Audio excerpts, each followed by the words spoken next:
आपण प्रार्थना करूया. हे परमेश्वर पिता दयाळू बाबा, सुंदर दिवसाबद्दल तुमचे आभार मानतो. महान परमेश्वर, आशीर्वादी परमेश्वर, तुमच्या इच्छेप्रमाणे चालला प्रत्येकाला सांगितलं ही प्रार्थना आमच्या प्रभू येशूच्या नावाने करतो. Hallelujah, hallelujah, hallelujah. आपण जुन्या करारातलं एक एलिया विषयीचा अनुभव किंवा त्याचा परमेश्वरावर असलेला विश्वास आणि परमेश्वराच्या आज्ञानुसार चालून परमेश्वर त्याच्यासाठी कोणत्या प्रकारचे मार्ग मोकळे करतील या विषयावर ही वचन आपण देत आहोत. तर पहिलं प्रथम आहे, प्रत्येक मनुष्य एकमेकाच्या सेवेसाठी बनवलेला जात असतो, बरोबर. आणि सेवा ती करावी लागतात किंवा करत असते. परंतु नोहाच्या काळामध्ये एक स्वार्थी पक्षी होता, त्याचं नाव होता कावळा. काय होता? कावळा. आणि हा दारूतून पहिला गेलेला तो विश्वासघात केला, परत तो आलाच नाही. तर त्याच्यानंतर कबूतर गेलं, बरोबर. परंतु देवाला मात्र या कावळ्याचं सुद्धा नाव खराब करायचं नव्हतं. तो गेला तर गेला, त्याने मांस आणि मटण खाल्लं, तो त्याच्या मोहाला बळी पडला. पण जेव्हा गरज लागली एलियाला, तेव्हा त्याला सांगितलं, आता तुला पाठवलेलं होतं तर आता जा न, माझा सेवक आहे, त्याला तू आता अन्न परत आणून दे. हालेलुया. कारण तू मोहाला गेलेला होता. आणि आता वचनापासून सुरुवात करूया की राजे पहिले 17 अध्याय 1 पासून जरी सुरुवात केलं तर आपल्याला बऱ्याच गोष्टी बघायला मिळतील आणि अनुभव घ्यायला मिळेल की जी देवाचे जे सेवक असतात, देवाचे जे लोक असतात, त्यांनी देवावरच विश्वास ठेवावा, माणसावर नाही. तर देव त्याला कोणाच्या द्वारे त्याला खाण्यासाठी पिण्यासाठी जे काही गरज लागेल त्या गरजेसाठी देव स्वतः त्याला पुरा करणार असतो. आजच्या काळामधलं जे इतिहास आहे तर अनेक लोक सगळीकडे मागणी आहे, बरोबर. मागणी सगळ्यांकडे असते. पैसा पैकी सेवा आहे, हो माहिती आहे. हे बघा, जर आम्हाला मोह वाटला ना, मोहामुळे मला एक बंगला बांधायचा आहे किंवा मला हे कार्य करायचं आहे, तर मला दुसऱ्यांकडे हात पसरायचा. तुम्हाला जर त्याच्यात राहायचं असेल तर तुम्हाला स्वतःला हे करायचं. प्रभू येशूने बायबलचे शिक्षण असं दिलेलं आहे, ते शिक्षण मनुष्य घेत नाही, फक्त माणूस माणसाचं शिक्षण घेतो. म्हणून माणसाची जी परिस्थिती आहे ती पुढे कधी चांगली होत नाही, कारण त्याचा लोभ आहे, जो मोह आहे. तर मग ते सांगपासून तुम्ही प्रार्थना जर ऐकली असेल त्यामुळे तुम्हाला सगळं, ती म्हणून रोजरी प्रार्थना म्हणतात त्याला, कारण ती रोजरीमध्येच जास्त लोक यूज करतात, कारण त्या प्रार्थनेमध्ये एवढा अर्थ आहे ना, तो तुम्हाला ना मला समजत नाही. हालेलुया. म्हणून काही लोक तिरस्कार आहे. तर आपण इथून सुरुवात करूया की एलियाच्या बाबतीमध्ये पहिलं काळ्या अक्षरातून सुरुवात करूया.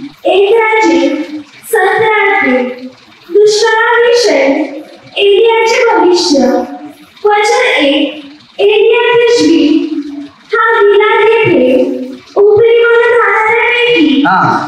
काय एलिया कोण होता? दुष्काळाविषयीचं भविष्य मांडले. आता आपल्यामध्ये पण दुष्काळ चालूच आहे, पावसाचं. आता एलियाकडे तुम्हाला मध्यस्थी करायला लागेल, तेव्हाच तो पाऊस पाठवेल. कारण एलियाला सत्व होता काय, पाऊस पडा नाही. वाचलं तर तुम्हाला कळेल त्याच्या गोष्टीमध्ये. तर आपल्याला शिकायचं आहे. आता तुम्हाला माहिती, प्रत्येक वर्ष आपण भविष्यवाणी देतात पावसाचं, अमुक दिवशी अमुक तारखेला येईल, बरोबर. आणि होते तसं येत होते. परत कधीपर्यंत आजपर्यंत असे विचार नाही केले की तुम्ही प्रार्थना करा, परत देवाला सांगा. हा प्रश्न जो माणसाचा असतो तो स्वार्थ असतो. तो आपल्या फक्त स्वतःचा विचार करतो. जेव्हा प्रसंग येतात, जेव्हा दुःख येतात, जेव्हा संकट येतात, तेव्हा वाटते की आता या व्यक्तीकडे जाऊन आपण विनंती करण्यासाठी सांगावं ना. तसं एलियाच्या बाबतीत खाण्याचा विचार केला. एक होता तो आवाज म्हणाला, इस्रायलचा देव जो परमेश्वर त्याच्या हुजुरास मी असतो, त्याच्या जीविताची मी शपथ वाहून सांगतो की जी वर्षे आता येणार त्यात धनीवर अथवा पर्जन्य पडणार नाही, हे सर्व माझ्या सांगण्याप्रमाणे होईल. हालेलुया. आता त्यांनी काय सांगितलं? जे मी सांगेल तेच होईल असं कोण सांगतो? परत वचन घे. बायबल पुढे आहे ना, ते पण बोटग्यानं ठेवानं वाचत राहा, म्हणजे तुम्हाला लक्ष. कारण हे बघा, कोणी निंदा किंवा कोणीतरी याच्या त्याच्याविषयी नफरताविषयी शब्द बोलला ना, ते एका शब्दातच तो पाठ होतो न लक्षात राहते. फक्त हेच लक्षात माणसात राहत नाही. कोणतं? चांगल्या गोष्टी.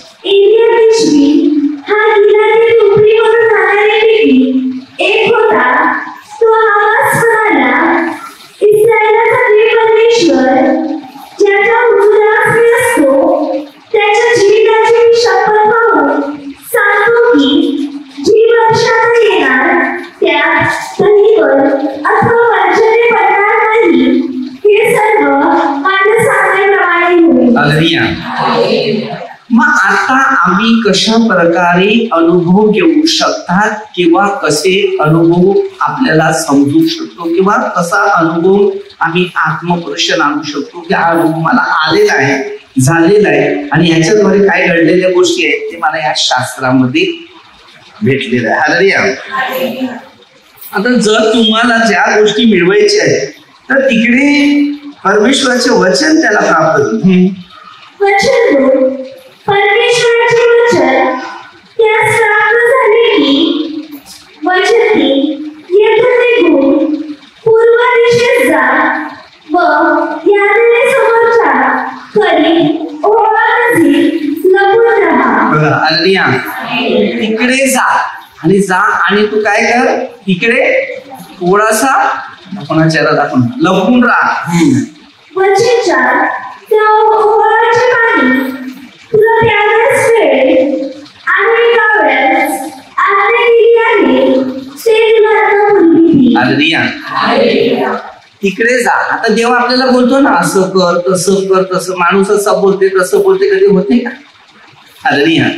आणि दुनिया माणसाच्या मागे देवाच्या मागे कमी आहे, त्यामुळे आम्ही जीवनात आशीर्वादित नाही. आता जर आपण मूर्ती पूजाकडे किंवा कुठल्या तरी गोष्टीकडे वळत असतील ना, तर तुम्हाला घरी खायला सुद्धा मिळणार. आणि हा जिवंत देवाच्या आज्ञेमध्ये जो राहील ना, त्याला कावळे सुद्धा खायला आणून देतील. आता तुमचे कोंबडी तिकडून चोरून येत असतील, बरोबर, कोलंबी चोरून येत असेल, पण कावळा तुम्हाला आणून देईल, बरोबर की नाही? हा, भांड्यातून पाणी येत असताना टपकन पिऊन जातो, मग तो पाणी सुद्धा तुम्हाला आणून देईल. हालेलुया. देवाला सर्व शक्य आहे. काय अशक्य आहे मला सांगा? ज्या गोष्टी या बायबलच्या नियमानुसार जो मनुष्य आत्मपुरुष करत असेल ना, 100% तो जीवनामध्ये सुखी राहतो. हालेलुया. हे कार्याला ना खाण्यापिण्याचा कोणता विचार हा करायचा नाही, तर ह्या कार्याला देवाने जो दिलेला मार्ग जो आहे तो कसा दिलाय, कशासाठी दिलाय, त्याच्यावर पहिला विचार करायचा आणि त्याप्रमाणे चालायचं प्रयत्न करायचं. परमेश्वराच्या सांगण्याप्रमाणे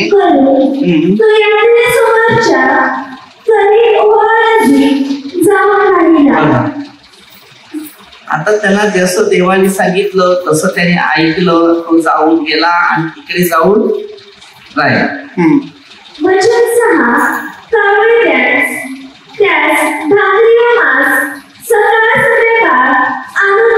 काय कोण आणून द्यायचं? आपल्याला दुकानावर जावं लागते.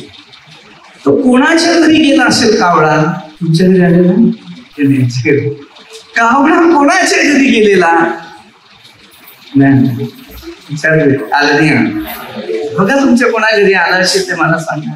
कावळा बोलतो. पण एकदा वसईला एका घरामध्ये कावळा यायचा आणि एकाला अशुद्ध आत्मा पकडलेला, तर तो कावळा बोलत होता, तुला मी न्याय नाही येणार आहे, तुला न्याय नाही येणार नाही.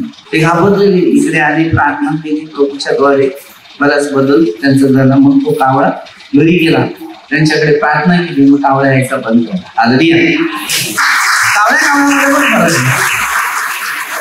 मी माझे अनुभव मी येशूमध्ये असताना खूप घेतलेले, भरपूर साक्ष माझ्याजवळ आहे.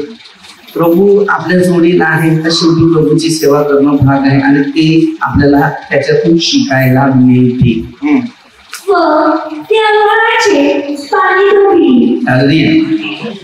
बघा तुम्ही विचार करा, कोणाच्या घरी मटण शिजलेलं असेल, बरोबर ना? आता तिकडे जेवण झालेलं आहे, आता माणसाला जेवण द्यायचं म्हणजे कावळ्याच्या चोचीमध्ये मला वाटलं डबाच भरून टिफिनच भरून घेऊन गेला असेल का? हा, त्या घरामध्ये माणूस तर कोणतरी असतील की नसतील? असतील. तरी कावळा आला आणि कावळ्यानी जेवण घेऊन गेला. कदाचित कावळ्याने त्याला सांगितलं असेल, मी एलियाला जेवण घेऊन चालला, देवाने आज्ञा दिली. त्या घरचा माणूस चुप राहिला असेल, नाही ना? कारण पहिल्यांची भाषा जी होती ना, जनावरांची मानवाची एकच भाषा होती.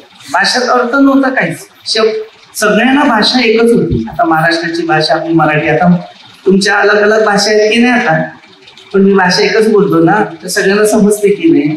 तेव्हा उत्पत्ती 11 अध्यायांमध्ये ना भाषाचा गोंधळ झाला. जिथे माणसाचा स्वार्थ तयार होते ना, तिथे भाषाचा गोंधळ. म्हणून कावळा, आता कावळ्याचं तोंडाचं तुम्ही खाणार का? पडलं तर उलटा कावळ्याला उडवणार, बरोबर की नाही? कावळ्याला विषा दगड मारतीच, बरोबर? काही कावळा आवाज करू लागला, हा आज पाहुणे येणार वाटतं.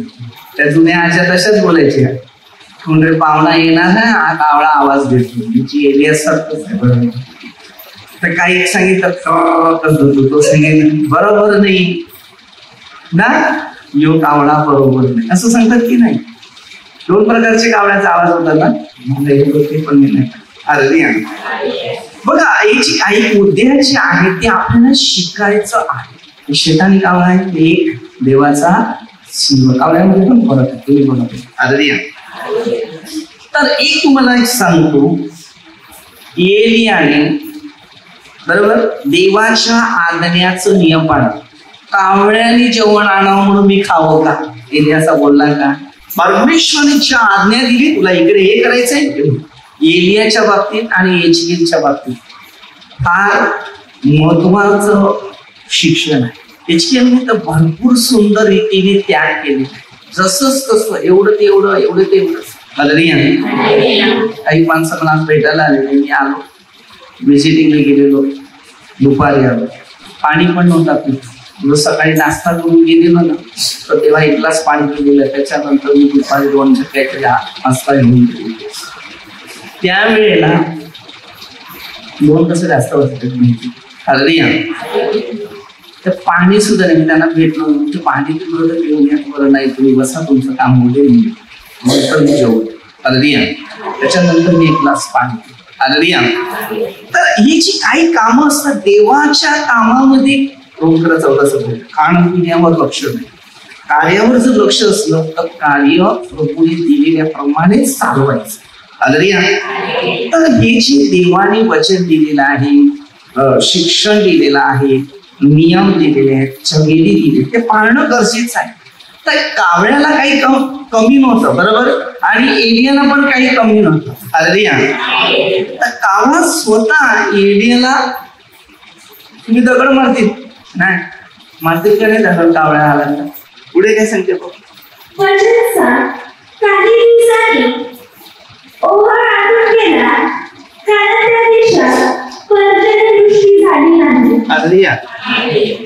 आता प्रत्येक गोष्टीकडे आपल्याला लक्ष द्यायचंय, बरोबर? आता पाणी आत, मग काय पिणार? काय सांग?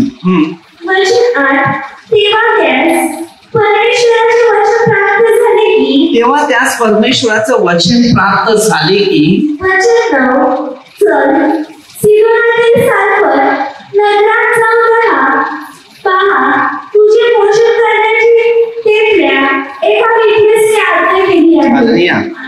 त्याने काय सांगितलं?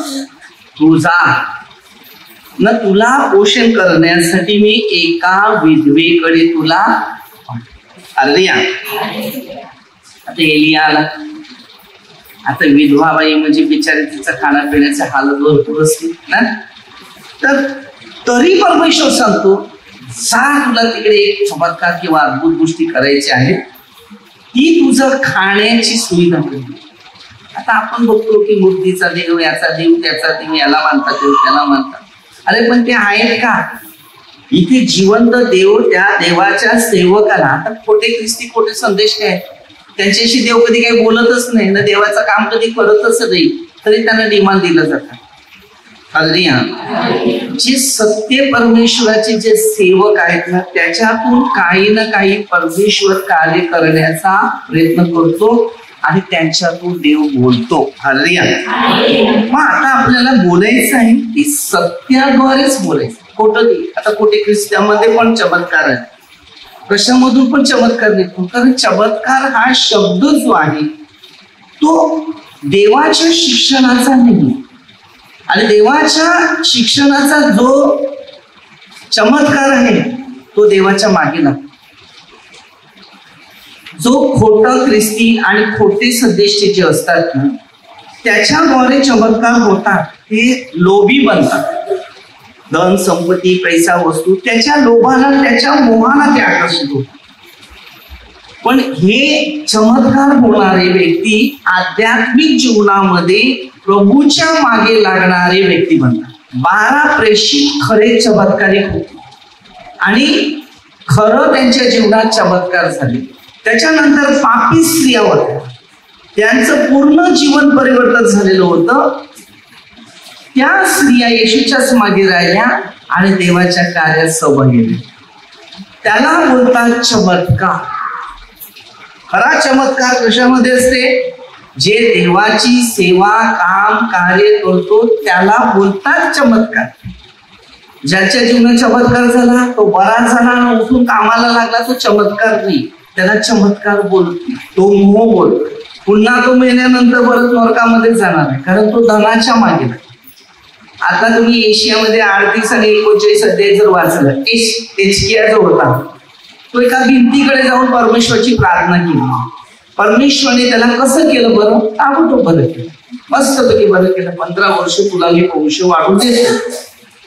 त्याच्या जीवनामध्ये देवाने भविष्यवाणी वाढवली गेली. तर त्या जीवनामध्ये त्याला म्हटलं माझ्याकडे एवढी प्रॉफिट आहे, संपत्ती आहे, ती मी लोकांना दाखवतो. लोकांना त्यांनी स्वतः जीवनामध्ये भविष्य वाढलं कसं, चमत्कार घडले कसे, मी कसं जाऊन जीवनामध्ये आला, मरणातून वाचला कसा, हे त्यांनी लोकांना नाही सांगितलं. माझ्याकडे काय काय आहे, त्यानंतर त्याला मरावं लागतं. आम्ही हेच करतो. आमचं जीवन नवीन जन्म म्हणजे चमत्कार. नवीन जन्माला नंतर त्याने देवासाठी जीवन जगावं.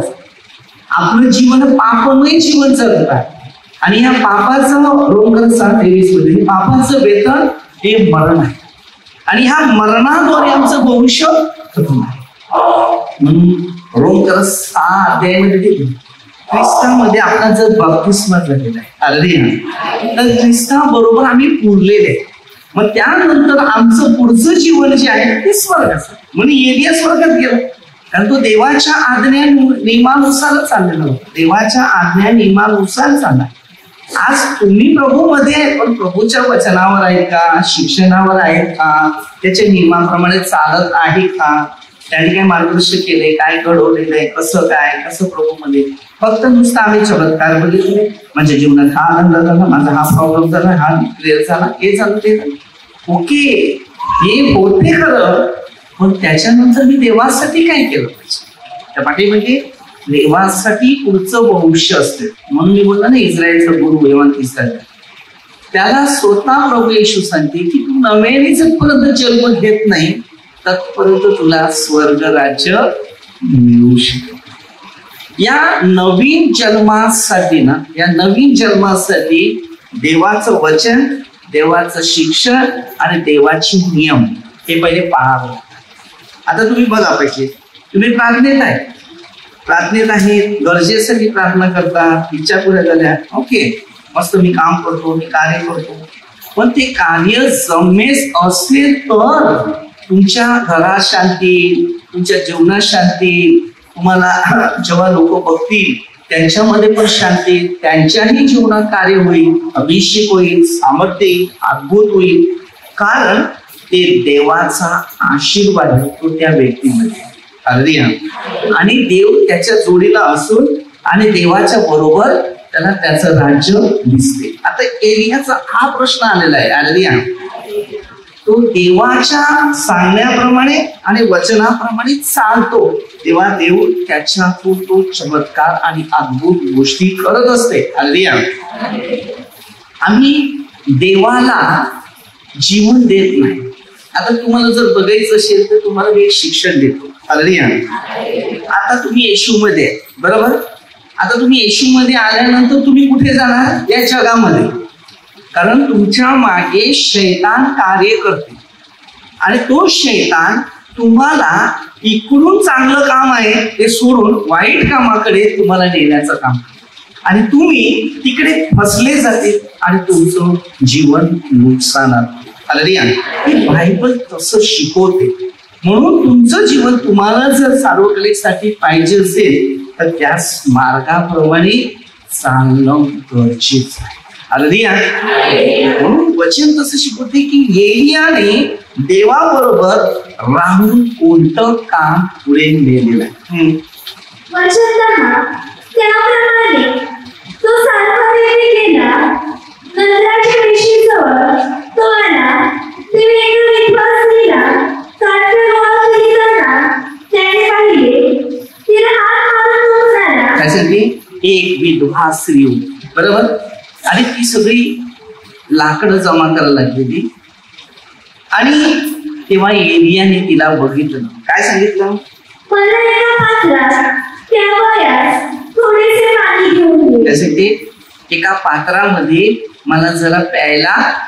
आता तुम्ही मध्ये 10 ते 40 ते 45 पर्यंत पुढे तुम्ही वाचतात की संदेश त्याला एक ग्लास पाणी जर दिलेला आहे, त्याला तुम्ही किंमत दिलेली आहे, तर जिंदगीवर तुमच्या जीवनात कमी होणार नाही. हे प्रश्न इथून शोधायचा आहे. हा आपल्याला नव्या करारात येशू बोलतोय, इथे एलिया काय बोलतो आणि परमेश्वर काय बोलतो ते बघायचं. ती पाणी आणायला जात असता त्याने तिला आणखी हात मारून सांगितले, आपल्या हाती एक भाकरीचा तुकडा मला घेऊन ये. काय सांगते?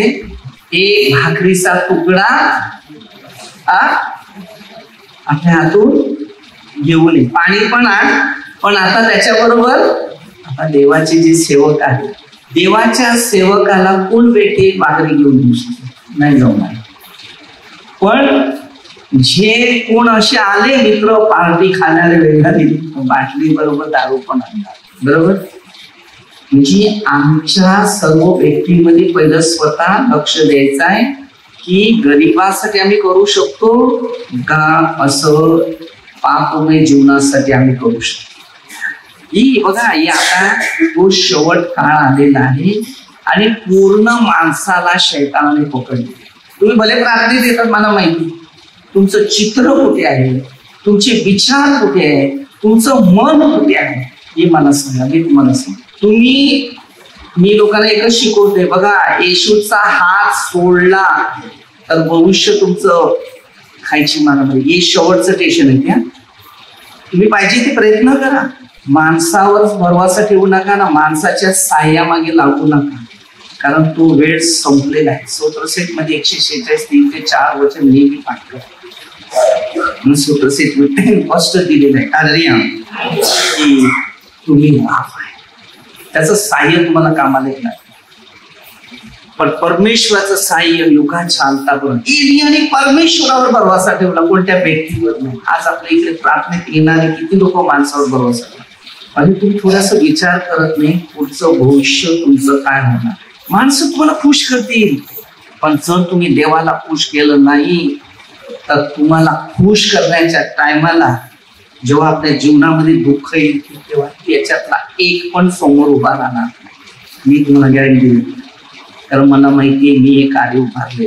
ज्या व्यक्ती येशूला नाकारलं ना प्रार्थनेला जो नाकारला ना तो सगळ्यात मोठा लबाड माणूस किंवा लक्ष ठेवा. तुम्हाला शिकवतो, ऐकून घ्या, कारण हे सगळ्यात खतरनाक परिस्थिती. तुमची पुढची प्रगती जर झाली ना ते मी लिहून देईन, काहीच नाही. एका बाजूला घरात पैसे येतील, 1 रुपया टिकणार नाही, कारण तुम्ही देवाच्या मार्गावर चालले. मला फक्त आता तुम्ही सांगा तुमची किती आर्थिक परिस्थिती डाऊन झाली की नाही मला सांगा. तुमच्या प्रार्थना कमी, पण ज्याच्या प्रार्थना जास्त आहेत ना तो बिंदास आहे. त्याला येतच नाही, त्याला नाही शब्द नाही, वाढत जाईल पण कमी होत. त्याचं राज्य आहे. तुमच्या डोक्यावर भार वाढत जाईल, समस्या वाढत जाईल, संकट वाढत जाईल. म्हणून मी नेहमी लोकांना सांगतो, तुम्हाला एकदा देवाने हाक मारली, योहान 6:44. जर देवाने हाक दिलेले ना त्या हाकेकडे सर, दुसऱ्याने हाक दिली त्याची की 3:20 धार्मिक आपली धार्मिकता सोडून अधर्माच्या मागे लागलं तर खात्रीने मरणार असं बायबल शिकवतो. तुमची पीडा तुमच्या अंगावर येईल, काहीच करू शकत नाही. नेहमी शिकवतो. लोक तुम्हाला खूप सांगतील असं करूया, तसं करूया, हे करूया. कोणाचं ऐकू नका मध्ये असं. येशूने पण तेच सांगितले, तो शिष्याने लोकसमुद्राने पण तेच सांगितलं. जेव्हा तुमच्या जीवनामध्ये चांगलं पाहिजे असेल ते येशू बोलतो माझ्याकडे, मी तुमच्या जीवनात चांगलं. म्हणून मी नेहमी लोकांना काय बोलवते, प्रार्थनेला. मी दुसरं काय नाही बोलणार तुम्हाला. तुला फायदा व्हायचा असेल तर येशूकडे वळ, जर तुला नुकसान व्हायचं असेल तर येशूपासून दूर. काय मी ते तुमच्या हातामध्ये ते तुम्ही मला सांगा ना, मग माझ्याकडे. नंतर संपलं, हातात काहीच मिळणार नाही. शेवटचा अंत म्हणजे मृत्यू, मरण. त्याच्यानंतर काय मिळत.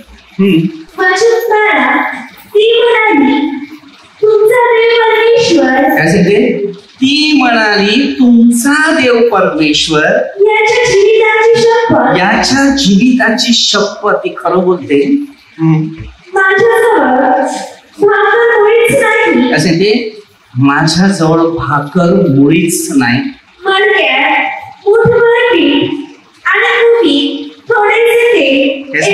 कुपी आणि त्यात थोडस तेल आणि मटक्यात मुठभर.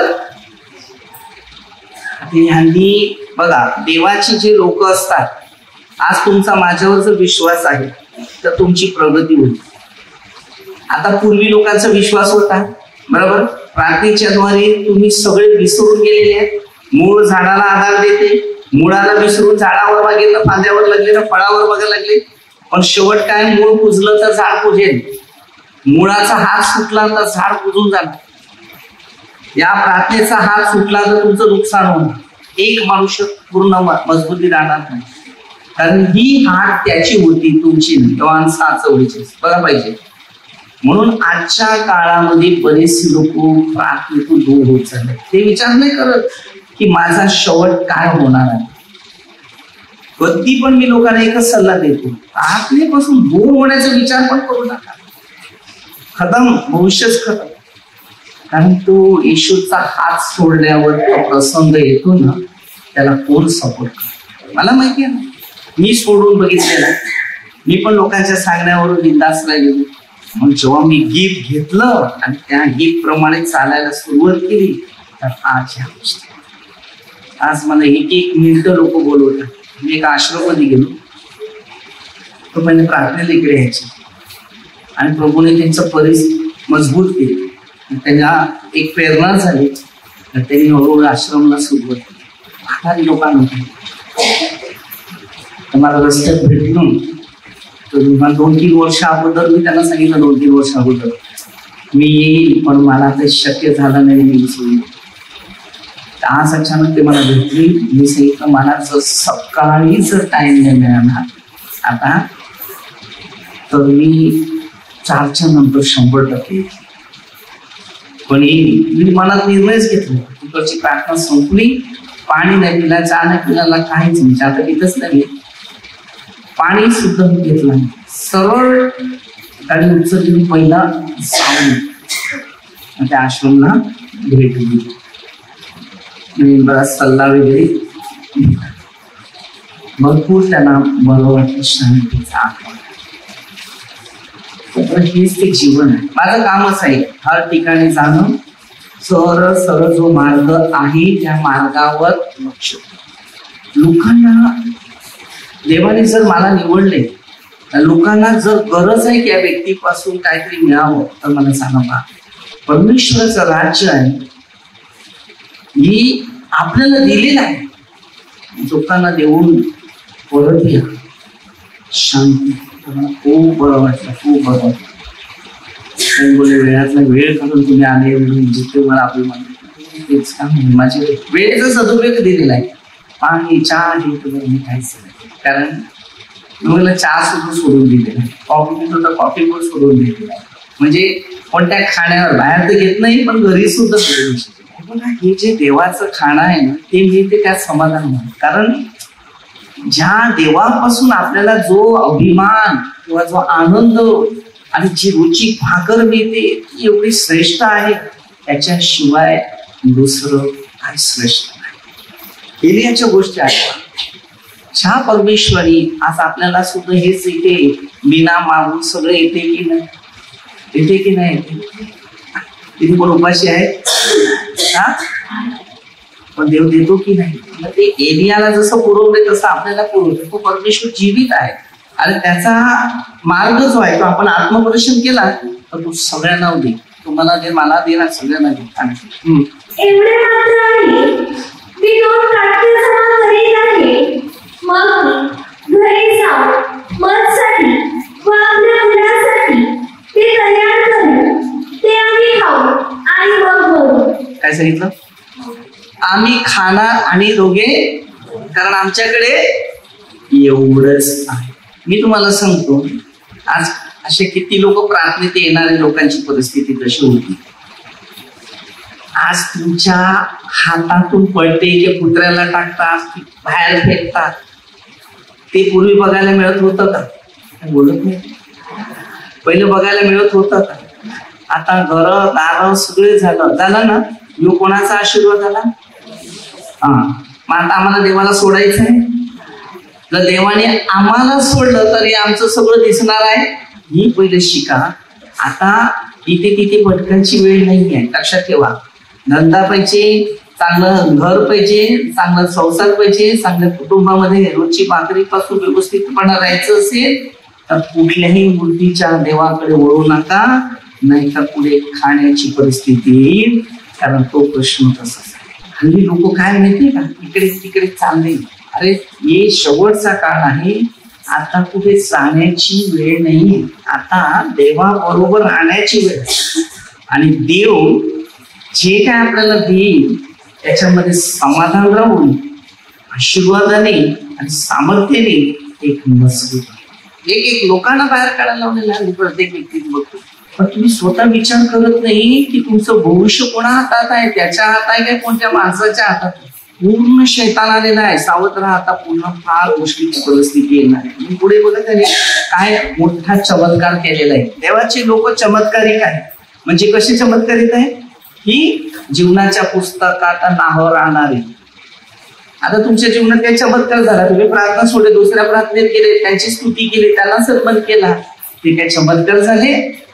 ते चमत्कार नाही, तुम्ही देवाचा अपमान केला असं असते.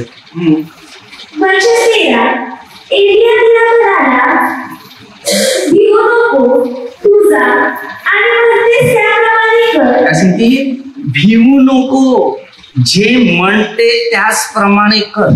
आज तुम्हाला काही सांगितलं तुम्ही ऐकतील? एक भाकरी घेऊन आणतील का? नाही ना. विचार करणाऱ्या गोष्टी. पण त्या काळामध्ये तुम्ही सांगते आम्हालाच खावायला नाही, पहिला प्रश्न तोच सांगते, आम्हालाच खायला नाही तर तुम्हाला कसं आणून देऊ? बरोबर की नाही? काय बोलत पण नाही. या केंद्रामध्ये बरोबर मी एकटाच सगळं करतोय की नाही? करतोय बरोबर. फक्त इकडे यायचं, जेवण बनवायचं आणि खायचं. एकाला पण माहिती नाही इकडे काय आहे नाही, बरोबर. म्हणजे वस्तू संपते ती पण माहिती नसते. अगदी पण बरोबर तुझी परमेश्वर आहे. हा चमत्कार एरियाचा आहे, लक्षात तो परमेश्वर कित्याचा आहे हा चमत्कार. जी येण्याद्वारे केली तीच तुमच्या आणि माझ्याद्वारे करण्यास देव समर्थ आहे. देव शेवटला 2 संदेश उत्पन्न करतात. ओळखण्याची गरज आहे, तर तुम्हाला समजेल की त्याचं राज्य कोणत्या प्रकारचं. जे काम करणारे देवाचे लोक आहेत त्यांनी फक्त एकच निर्णय घ्यायचा, हे सर्व देवाचं, आमचं काय. तेव्हा देव तुमच्यातून 100% कार्य करणार. पण देवापासून दूर गेला तर 100% आपल्या जीवनाचा नाश हा कधी नाही. आता काय माहितीये का, कोणता पास्टर कोणताही व्यक्ती असू दे, त्याची ताकद चालणार नाही. आता स्वतः परमेश्वर हे कार्य करणार. आणि जे खरोखर सत्य प्रामाणिक परमेश्वराचे सेवक आहे, कोणत्या गोष्टीमध्ये स्वार्थ नाही, त्याच्यातून देव स्वतः हे काम करायला सुरुवात करणार. शेवट आहे. आता तुम्हाला बायबल माहिती नाहीये, मला माहिती आहे. तुम्ही बघा ना काय चित्र उत्पन्न होणार आहे 2060 पर्यंत. बघा ना, आता गर्मी सुरू झाली ना, नाही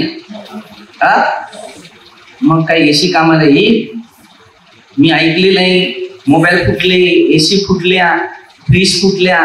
मी ऐकण्यात आलं कुठेतरी की मी अगोदर तुम्हाला सांगितलेलं ना, नाही कोणाच्या कानावर आहे ते माहिती आहे. माझ्या कानावर आलं की कुठे टीव्ही फुटला, कुठे फ्रीज फुटला, कुठे गेशी फुटला, असं मी कानावर ऐकलेलं कोणतरी बोलत असताना. तर बरं देवाला धन्यवाद, ही वेळ सुरू झाली. हे नाशवंत वस्तू आहे, हे तुम्हाला सुख देणार. हे बघा, जीवनात सुख पाहिजे असेल तर येशूच्या बरोबर. हे सगळं जे बायबलच्या नियमानुसार या जगाच्या गोष्टी ज्या आहेत ना, हे देवाविरुद्ध आहे. आणि देवासाठी आहेत, ते देवाच्या कामासाठी ते कुठेतरी उपयोगीचे आहे. ते जमेच होईल. खेळ नाहीये हा, काळ खेळाचा नाहीये. हा खेळ परमेश्वराने शैतानाबरोबर, माणसाबरोबर, आणि शैतानाला हरवून त्यांनी जागा घेण्यासाठी तुम्हाला ना मना दिली. म्हणून या पृथ्वीच्या कोणत्या वस्तूसाठी, गोष्टीसाठी आपण मन लावू नका. ती म्हणजे लोकांची हालत होत चालली. अरे कुठल्याही ठिकाणी तुम्ही जा, 2 दिवस तुम्हाला उंच केलं जाईल, 3ऱ्या दिवशी तुम्हाला खाली पडेल, तर तुम्ही ना पुढचे होणार ना कोणाचे. म्हणून हे वचन आहे ना, त्याच्यापासून दूर नाही झालं पाहिजे. याला पहिला शेळ आहे, नंतर खेळ सुरू होता कार्याचा. त्याला निंदा आहे, त्याला नफरत आहे, फार कठीण परिस्थिती. पण ह्याच्यातूनच ते मार्ग मोकळे निघतात. म्हणून ते 7:13 लिहितात, बंद दरवाजाने आत जा, नाशाकडे जाऊ नका. पण त्यापूर्वी माझ्यासाठी जेवणाची भाकर. काय सांगते आता, कोण सांगणार? हालेलुया. तुमची परीक्षा आली तर तुम्ही काय सांगणार? आम्हालाच खायला नाही मिळत, तुम्हाला कुठे? तर त्या तिन्ही प्रश्न काय सांगितला की आम्ही, मी आणि माझा मुलगा, छोटी जे काय भाकर मिळेल ते आम्ही खाऊ आणि आम्ही मरणार, बरोबर? पण तो सांगते तुम्ही मरायच्या अगोदर मला पहिली भाकर दे. राग येईल का नाही? राग येईल. तुम्हाला राग येईल का नाही? राग येईल. पण तिचा देवाच्या सेवकावर विश्वास होता. आज आपला विश्वास आहे कोणाचा? माझ्यावर. निंदा करते, नफरत करते, द्वेष करते. देव कधी पण बघा, कोणाची निंदा नफरत द्वेष करताना तरी स्वतः आत्मपरीक्षण करायचं की माझ्यामध्ये सैतान आहे, मी देवाच्या विरुद्ध वागणारी व्यक्ती आहे, म्हणजे माझ्या दुष्ट आत्मा कार्य करतो. जुदाची तीच परिस्थिती होती. जुदास जेव्हा येशूच्या विरुद्ध वागायला लागला तेव्हा सैतान त्याला, जेव्हा त्याला घास मिळाला, 30 नाण्याला पकडताना घास घेतला, तेव्हा त्याच्या सैतानाने सुरुवात केली. मग त्याला आणखी ताकद आली. ताकद आल्यानंतर तो येशूला पकडण्याचा प्रयत्न. परंतु इथे स्त्रीच्या गोष्टी जर बघितल्या,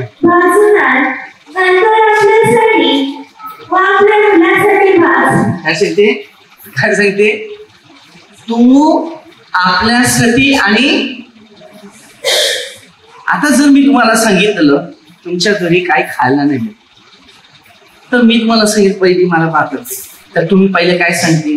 आम्ही आत्महत्येच्या तयारीमध्ये रेडी आहे, आमच्या दोघांना आता मरायचंच आहे. तर शेवटचं दान तुम्हाला कशाला देऊ? खाताना आमचं मन तिकडे लागलं नाही पाहिजे, त्यापेक्षा पहिला खाऊ दे, नमक आम्हाला मरू दे. येशया 13:22. उद्या मारायचं आहे म्हणून आज खाऊ पिऊन मजा करू दे. आज ही दुनिया यामागे आहे. ते आता कसं करतं माहिती आहे का? उद्याचं कोणी बघितलंय? खा प्या मजा करा नंतर बघू. ही सिस्टम सुरू आहे जमानामध्ये आणि लोक कशीच मरणार आहे.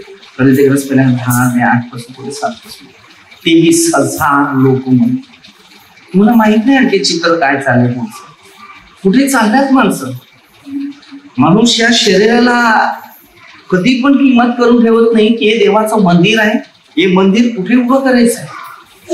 शेवटचा न्याय येईल, त्या न्यायामध्ये अगोदरच क्लिअर व्हायचं कोणत्या मंदिराकडे आपण जायचं. आता ते शेवट काळामध्ये हे येणारा गाण्याड्या फोडाचा प्रश्न आहे. तर मी नेहमी लोकांना सल्ला देतो, बघा हे पूर्ण तयारी चालू झाली गर्दीच्या सर्व परिस्थितीची आणि माणसाची परिस्थिती फार कठीण आहे. माणसाने आताच सावध राहायचं आहे की पुढे काय करायचं. वेळ नाहीये.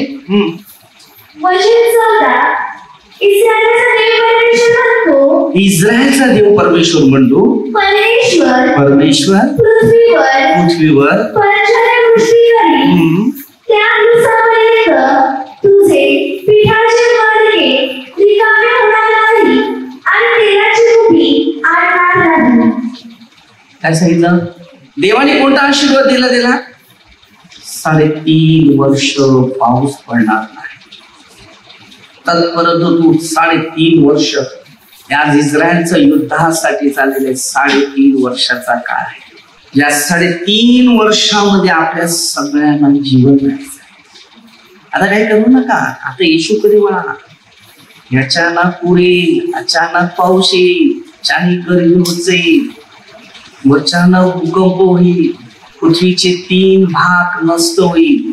आम्ही बायबल नाही वाचलं ना, म्हणून आम्ही बिंदास आहोत. हे बिंदास राहणार चित्र नाही, हे पवित्र शास्त्राप्रमाणे चालणार चित्र. ही विधवा बाई काय सांगते जरा बघूया.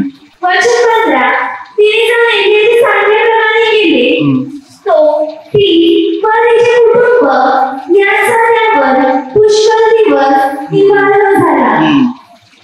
वचन सुना, परमेश्वर एलियाच्याद्वारे जे वचन बोलला त्याप्रमाणे तिचे ते पिठाचे मडके रिकामे झाले नाही आणि तेलाची कुपीही आडली नाही. हालेलुया. एलियाशी देव काय बोलला आणि तिच्याशी देवाचा शब्द, देवाचा सेवक काय बोलला. आत्महत्या करणारे, दोघे मरणारे, तरी सुद्धा एलियाच्या सांगण्याप्रमाणे एक पाठवायचं तुकडा. देवाच्या लोकांकडे आशीर्वाद आहे. मला की 3,6 पासून पुढे काय सांगते, परमेश्वर बदलत नाही. बरोबर 10 पर्यंत की मी आकाश कपाटे उघडून देईल. मला सांगा की आपल्यामध्ये दानशूर व्यक्ती कोण आहे असा आहे की खरोखर मला देव देणार आहे आकाश कपाटे उघडून. या केंद्रात दान करणारे लोक नाही तिकडे आता दान धर्म करायला. जिथे पाप, जिथे शैतानी शक्ती, जिथे देवाच्या पूर्ण विरुद्ध, जे देवाने त्यांना शाप घातलेले आहे, अशा ठिकाणी माणसं दान. आणि किती गरीब आहे, कधी गरजवंत आहे. मी बोलतो मला नको, मी कुठे चहा पित ना, कुठे खात नाही ना, कोणाकडे बसत नाही. अनेक ठिकाणी गेलो, सगळे लोक मला सांगितले नाही, मी प्रभू येशूच्या नावाने आलेला आहे, तुमच्या घरात आशीर्वाद. हे जीवन बोलतात. आम्ही त्याग करणार आणि तुम्हाला आशीर्वादाने भरून काढणार. ज्या परमेश्वराने आपल्यासाठी काम दिलेलं आहे, कार्य दिलेलं आहे, ते खाण्यास पिण्यासाठी, मोज मजेसाठी, हे शक्य नाही. आता काय सांगितलं तिकडे बघा, पूर्ण त्यांच्या कुटुंबाचा वचन सुना. परमेश्वर एलियाच्याद्वारे जे वचन बोलला त्याप्रमाणे तिचे पिठाचे मडके रिकामे झाले नाही आणि तेलाची कुपीही आडली नाही. हालेलुया. एक भाकर हजारे भाकर उत्पन्न केल्या. योहान 7 मध्ये 2 मासे आणि 5 भाकरी आहे की नाही. देवाच्या सेवकाकडे असं दणपण होते. एका छोट्या मुलाकडून आणलेली फक्त 2 भाकरी होती. आज लोक कुठे कुठे भाकरी खातात, ज्यात कधी परमेश्वराचं दर्शन नाही ना, कधी देवाने कोणत्या अद्भुत गोष्टी केली. चुकीचे शिक्षण, चुकीची कल्पना, चुकीचे देव. जीवित देव काहीतरी करून दाखवतो. प्रभू येशूने 2 मासे घेतले, भाकर घेतली, उपकार स्तुती केली, परमेश्वर त्याला धन्यवाद दिला, एवढं तरी खायला मिळालेलं आहे, त्याबद्दल तुझे मी आभार मानतो. आणि त्यांना सांगितलं 50 बसा. 50चे 10 तुकडे केले. किती? 50 माणसाचे 10 पाठ केले. तेव्हा ती विश्वासी कशी होते, त्याच्यात एक सुद्धा बोलला नाही की कोणाला आता 5,000 लोक आहेत त्यांना कसं पुरणार. येशूने फक्त 2 माशाविषयी सांगितलं ना, 5 भाकरी माझ्याकडे आणा. 200 रुपयाची भाकरी आणल्या तरी ते पुरणार नाही. शिष्यांचे विश्वास तसे होते. त्यांनी बोलला माझ्याकडे आणा. 200 रुपये भाकरीची काय गरज आहे, 2 मासे आणि 5 भाकरीची मला गरज आहे. छोटा मुलगा होता, तयाळू होता, दिलं त्याने, आणलं. त्यांना सांगितलं टोपल्या घ्या. मग त्याने टोपल्या आणल्या, उपकार स्तुती केली, टोपल्या टाकत टोपल्या एवढ्या भरल्या की विचार नाही. खाता तेवढे खा. आणि पोट भरून त्यांच्या 12 टोपल्या यांना 12 तरी शिकवले. आणि त्यांना सांगितलं तुम्ही पण हेच करा. ते तर लोकांना पण चमत्कार करण्याची संधी दिली. आता कितीतरी लोक ख्रिस्ती आहेत आपल्यामध्ये, बरेच लोक आहेत, किती उपकार स्तुती करतात. कधी भाकर वाढलेली आहे का मला फक्त सांगा, आणि ती खरी भाकर आहे का ते पण सांगा. आज अनेक ठिकाणाचं चित्र मी बघतो. येशूची उपकार स्तुती केली, तिथे अद्भुत आले. मी इथे फक्त प्रार्थना करतो, पण सगळं इथे जेवायला खायला सगळ्यांना आहे. आणि अनेक लोक सांगतात की होतं कसं, तो आहे त्याचं आहे, माझं थोडंच आहे. त्याला बोलतात उपकार स्तुती. हालेलुया. देवाने सत्य केलेलं आहे, तो सत्य चमत्कार लोकांना सांगा. खोटे चमत्कार करू नका, खोटं बोलू नका, लोकांना बसवू नका पैशासाठी. जे सत्य भाकर आहे तीच पूर्ण उपयोग करा. आणि सत्य देव आहे त्याची इतिहास द्या. त्या मूर्तीच्या देवाकडे लक्ष देऊ नका, नाहीतर देव आपल्याकडे लक्ष देईल. तेव्हा आपल्या एकाचं पण आणि त्यांच्या बरोबर राहण्याचं त्यांचं पण दिशा पालटी करू. तुमचा पहिला धंदा बंद करून टाकेल देव, तर तुम्हाला खाणं पिणं बंद करून ठेवू. मग तू त्यांना काय देणार. हा नसं आहे. सापाला काय सांगितलं, तू एवेला फसवलं एका फळासाठी खाण्यासाठी. आता माती खा. मातीच खायला लागलं की नाही. उंदीर खातो, साप काही बोलत नाही. ते बायबल वाचायला एकदा ते मोबाईलने न्यूज घेऊन हे बसू नका. हे बघा जिंदगीचं तुमचं भविष्य. माझ्या गोष्टी तुम्हाला आता पटणार नाही, कारण सैतानाला बांधलेला आहे. ज्या दिवशी तुमचं सगळ्या अंगातला सैतान निघून जाईल ना, त्या दिवशी तुम्हाला सत्य कळले वाहणार पडतील. त्या दिवशी तुम्ही सांगतील हेच करा सेवक. आता तुम्ही माझी निंदा करा, नफरत करा, द्वेष करा, हेवा करा, तुम्ही आनंद करता. मी लोकांना सांगतो कारण मला माहितीये माझ्या बरोबर येशू आहे. मी पापी आहे. मी डायरेक्ट सांगतो मी पापी आहे, पण माझी पाप त्याने नाही देत, तुम्ही नाही. म्हणजे तुमच्याशी काय पाप केले, तुमच्या विरुद्ध काय बोललेलं आहे, मग मला बोलायचा तुम्हाला हक्क नाही. मी ख्रिस्ता विरुद्ध काही पाप केले नाही, फक्त त्याला हक्क आहे. समजलं. मला ख्रिस्तानी विकत घेतले. मी माझं जीवन मी ख्रिस्तासाठीच वापरलं आहे. हालेलुया. लोक काय बोलतात याचा प्रश्न नाही, आपल्याला काय करायचं त्याचा प्रश्न आहे. आज त्या विधवेच्या घरामध्ये एवढी खुशी आली की विचार करू शकत नाही. तिने दाखला दिला ह्या जगामध्ये की लोकांना धार्मिकताच्या खरे देवाचे सेवक आहेत, खरोखर ते दानशूर आहेत. आता त्यांनी 1 भाकरी दिलेली होती, पण तिच्या घरामध्ये 3.5 वर्षपर्यंत पोट भरून राहिलं, कारण दुष्काळ तत्पर्यंत पाणी पडणार नव्हतं. हालेलुया. एलियाच्या सांगण्यावर सगळं झालं.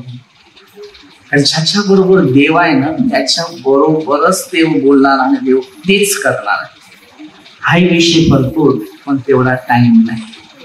म्हणून एबीसी 5 वेळा वेळेचा नेहमी चांगला उपयोग करा. आता हे देवाने ना तुमच्या हातात तुम्हाला अधिकार दिला नाही. आता कुठे वळायचं आहे, कुठे जायचं आहे, कुठे काय करायचं आहे. तुम्हाला माहिती आहे ना, मी पूर्वीपासून लोकांना शिकवतो. मला सगळं कळते, मला सांगायला लागत नाही, म्हणून मी तुम्हाला शिकवतो आणि सांगतो. ते बघा, प्रार्थनेने येताना मी नेहमी लोकांना सांगतो कुठे वळायचं नाही, बरोबर ना, दुकानात ना कुठल्या रस्त्यात जाताना पण पुढे थांबायचं नाही. तिथेच तुम्हाला शैतान पकडतो. तुमच्या घरामध्ये जिथे आशीर्वाद मिळाला तिथे शाप. हे निर्णय नेहमी पाठ करायचे. पूर्वीपासून मी शिकवतो ना, आजपर्यंत ते शिकवतो.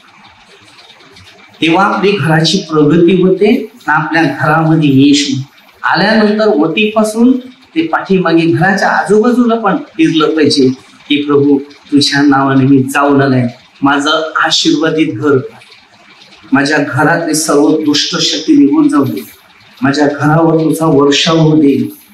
कारण तू सांगितलंय ना, प्रभू ईश्वर विश्वास ठेव म्हणजे तुझ्या आणि तुझ्या घराण्याचे तारण. तू बोललाय प्रभू, माणूस नाही बोलला. माणसाने मला सांगितलेलं, तुझ्या वचनाने मला सांगितलेलं, म्हणजे माझ्या घराचं एक कंपाऊंड असते. अरे असे जीवनामध्ये अद्भुत गोष्टी तुमच्या शरीरात ठेवा, तुमचं जीवन परिवर्तन होईल आणि येशू तुम्हाला आशीर्वाद. छोटीशी आपण एक अगोदर प्रार्थना केली. हे परमेश्वर पिता, सुंदर दिवसाबद्दल तुझे आभार मानतो. महान परमेश्वर, आशीर्वादी परमेश्वर, तुमच्या वचनात चालणाऱ्या प्रत्येकांना सहाय्य कर. ही प्रार्थना आमच्या प्रभूच्या नावाने करतो. सर्व मंदिर लोक, आमदार लोक, सरपंच, सर्व पोलीस लोक, प्रभूच्या वचनात चालणाऱ्या प्रत्येक लोकांना सहाय्य कर. प्रभूच्या आशीर्वादाने, जे दुःखी आहे, निराशात आहे, परदेशात आहे, अनेक ठिकाणी ज्या समस्यामध्ये पडेल, ज्या लोकांनी प्रार्थना करत असेल, अशा लोकांचं जीवन प्रभू तुझ्या आशीर्वादाने मिळू दे. ही प्रार्थना येशूच्या नावाने करतो.